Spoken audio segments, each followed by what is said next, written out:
Separate legal entity.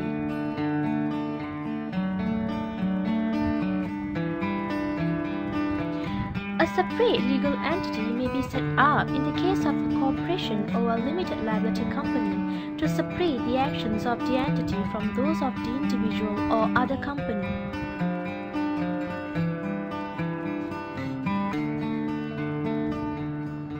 Cases that involve separate legal entity.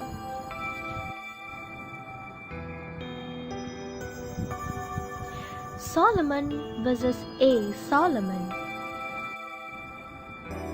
House of Lords held that even though Solomon was in reality in absolute control of the company, upon incorporation the company was clothed with a legal personality distinct and separate from Solomon and the other shareholder.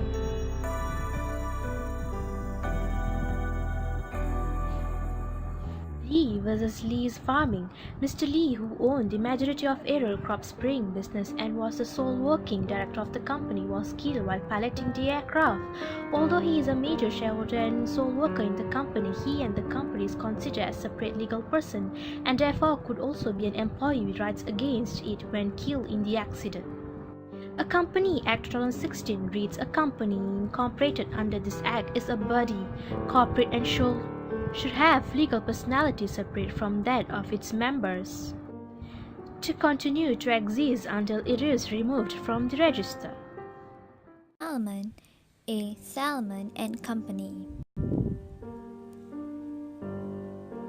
Mr. A. Salmon is a sole trader in manufacturing boots and shoes.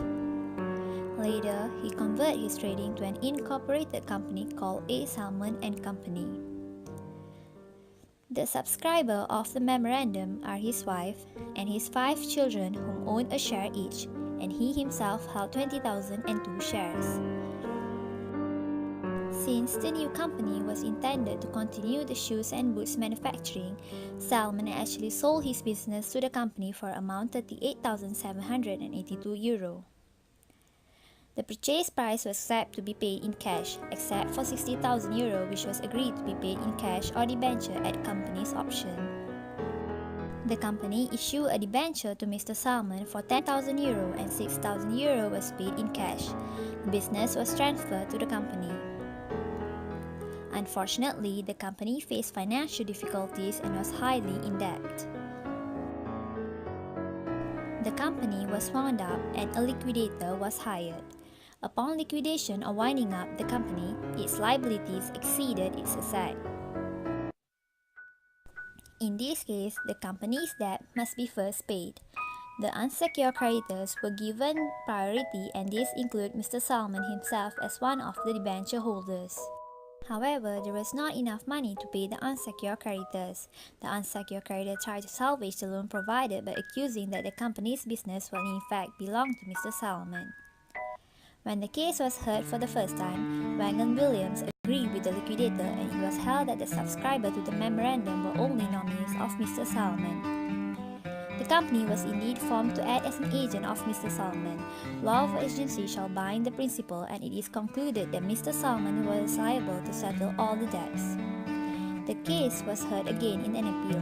At House of Lords, they said that the company incorporation of a company resulted in creation of a separate person. Even though the business of the company was same as before and the same company managed them, but the company is not a trustee or an agent of the members, the members were not liable for the company's liabilities. It can be concluded that Mr. Salmon was not liable to pay on behalf of the company's debt. Mr. Salmon was validly made and he is one of the creditors. Once a company was incorporated, the company exists as a separate person, a separate entity from the members or the person who incorporated the company. Thank you.